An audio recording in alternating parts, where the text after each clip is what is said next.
What's going on, my good people? Mike Hidalgo here. Thank you for joining us on another FCP Euro DIY.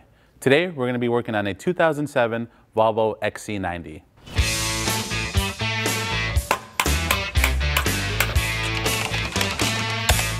Today on the XC90 behind me, we're going to be covering tie rod replacements. We're going to be doing both the inner and outer tie rods, as well as our boots.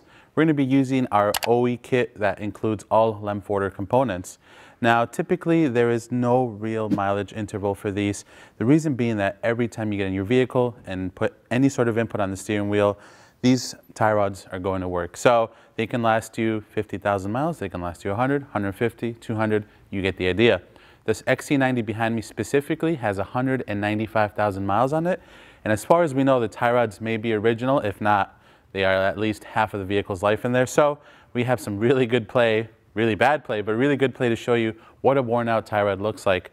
A couple things you may notice while driving your vehicle with worn out tie rods is poor steering input. You have a dead spot on the steering wheel. Secondly, if you go to get the vehicle aligned and the alignment shop may directly tell you the tie rods are worn out, they cannot align it. That's what happened to this XC90 behind us, so it is definitely due for a tie rod replacement. But before we get started on this DIY, let's take a look at some of the tools we're going to need for this job. And now for tools. For this DIY, we're going to need a couple tools, starting with a torque wrench. I have a 1/2 inch drive torque wrench, a 1/2 inch drive ratchet. You can also use a 3/8 drive ratchet. We have a set of Otakar style clamps, some pliers. You can use any pliers for the small clamps on the end of your tie rod boots. A small flathead screwdriver. You want to have one that has a little bit of length. That's going to help in removing the old clamps. We have a 13mm wrench and 21mm wrench. And then we're using a universal style socket tool for our tie rod removal. This will help remove the inner tie rod ends. We have a 19mm lug bolt for our wheel lugs, an 18 for the tie rod ends, and a 10mm socket for some of the splash shield hardware that we're going to remove just to get a better view and access to our inner tie rod ends. In addition, some nice to haves but not mandatory are some electric tools. We're using an electric impact to get our wheels off and some of the bigger hardware. We have an electric ratchet to get our splash shield hardware off. And I'm going to be using a caliper just to get a rough idea of what the old setting is on the tie rod so that when I install my new ones, I have kind of a rough alignment that'll get it to the shop without destroying the tires too much. So another thing to keep in mind, if you live in New England like we do, oftentimes these tie rods get very rusty. So be prepared to maybe whip out a torch or a cutting wheel, which we may or may not have to do as the ones on this one is looking pretty bad. But now we have our tools covered, let's go ahead and get started on this DIY. All right, my good people, we are under the XC90. To get started, we're going to start by removing our splash shield under here. This is just going to give us a better view of the inner tie rod ends when we go to put our clamps on our new boots. You can argue that you can reach them from the side. However, this makes life a little bit easier. We are on the lift today, so we're going to go ahead and just pull the shield off. So we have 6 10mm bolts. All right, once you get the 6 off, let's go ahead and remove this and set this to the side. All right, to get our wheel off, we're going to need our 19mm socket to blast these 5 lug bolts off. But before we do that, I just want to give you a quick view of the wear on this tie rod. You can see how much play we have left and right. So again, easy test just to see the condition of your tie rod ends. So again, 19mm, we'll get these 5 lug bolts off. Now from here, we have a better view of our whole tie rod assembly. Before we take anything apart, the first thing is going to be to break our locking nut free. So let's go ahead and do that. All right, before we go ahead and break anything free, the first thing we're going to do is measure the distance that's left in our threads, our exposed threads on our inner tie rod end. You can also, instead of measuring, you can simply count the number of turns or half turns when you remove your outer tie rod. Either one's going to work just fine. Again, the idea is just to give the vehicle a rough alignment so you can get it to the alignment shop. So we have our caliper. We're going to go ahead and measure. So I have about 18mm of distance. We're going to go ahead and break our locking nut free. Traditionally, it's a 21mm. This car has an aftermarket part on it. It's going to require a 22. So just keep that in mind. All right. So that's good. We were able to break that locking nut free. In some cases, you might want to refer to using some heat as well as penetrating fluid. Now we're going to go ahead and work on removing our tie rod end from the carrier.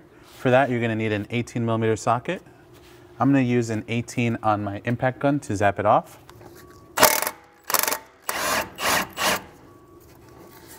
As you can see, rust has gotten the better of this tie rod end, so we're just kind of spinning in place.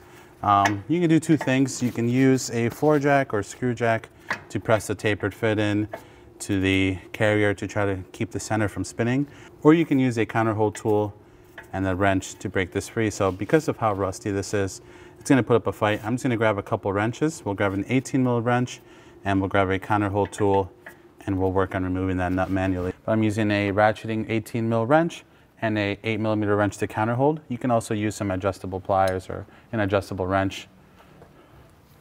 So I'm going to place my 18 on my nut. I'm going to use an 8mm to counterhold this hex head.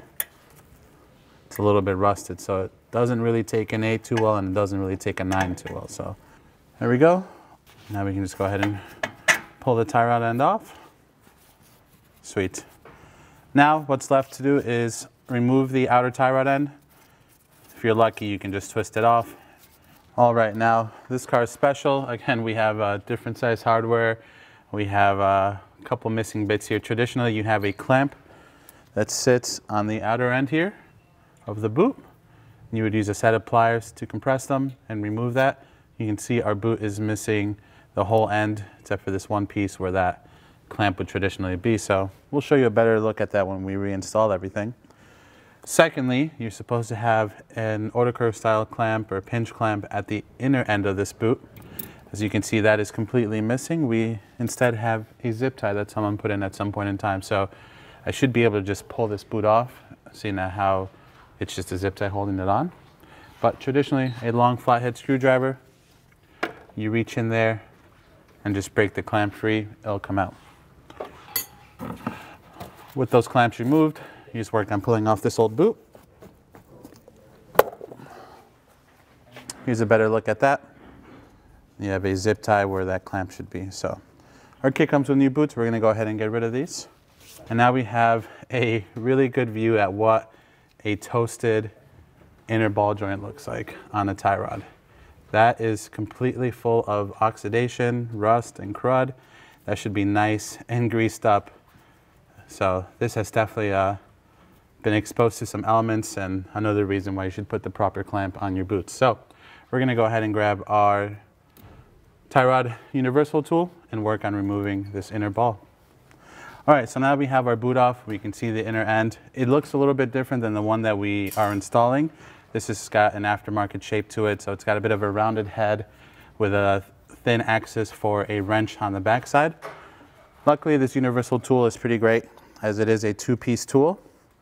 So you're going to take your inside piece. Again, this is a 33.6 wrench size that we're going to be using. Slip that on, and then it's just a matter of slipping the tool over it and locking it into place.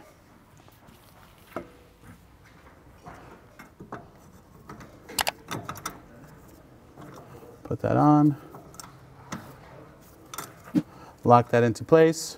You're going to want to pull it out towards you as you use it so you can keep that inner fitting on the back of the ball joint. We'll take our 1/2-inch ratchet and work on breaking this free. Once we get it broken free, we should be able to get the rest out by hand.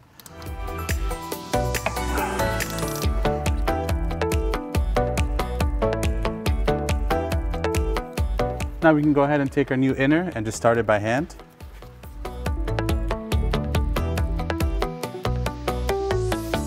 Once we get it snug down, we're going to grab our same tie rod tool and we're going to torque it down to about 100 Newton meters.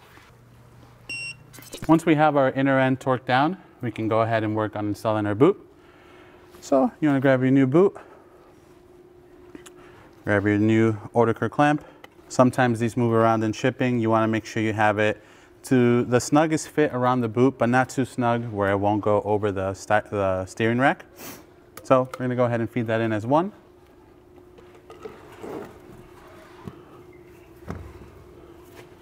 And then we're going to swing underneath the XC90 to make sure that our boot is seated all the way up to the rack, and then we'll work on clamping down our clamp as well. And grab the ends of that, make sure the clamp is situated both over the rack and the boot. And snug it down. Beautiful. All right, now we can take our shield.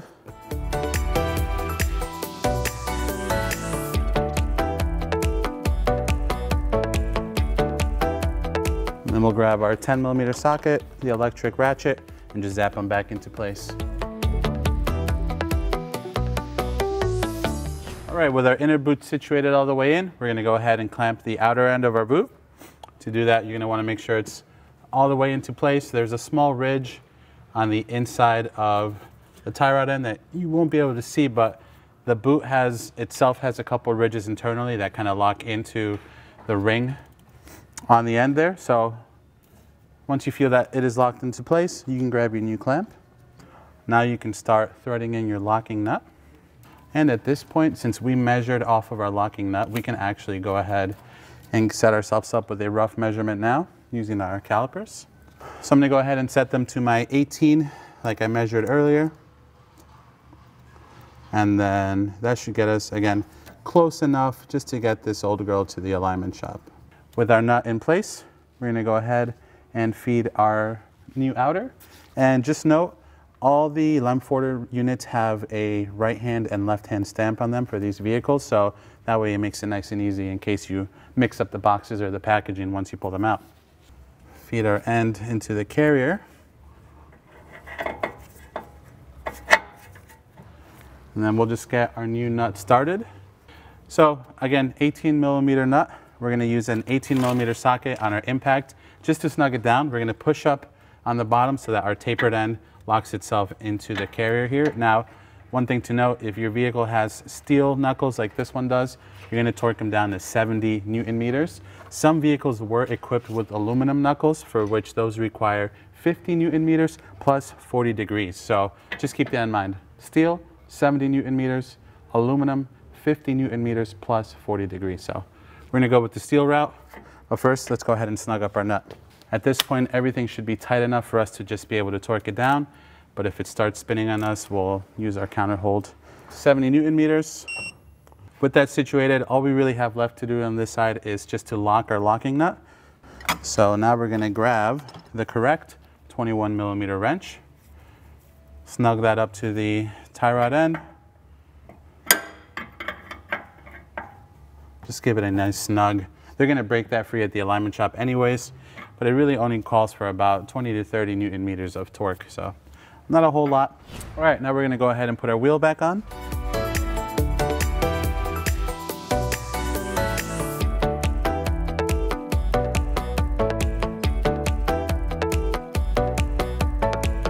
Now we're gonna go ahead and torque our wheel down to 90 foot-pounds. There you have it, my good people. Another DIY in the books. Overall, a pretty straightforward job on this vehicle, and if you ask me, definitely an improvement. If you like this video, please be sure to give it a thumbs up. If you have any questions or comments on what we did today, leave them in the comment box below. And if you like this DIY and you want to see more like them, please consider subscribing. We make new ones all the time. As always, thank you for watching. We'll catch you in the next one.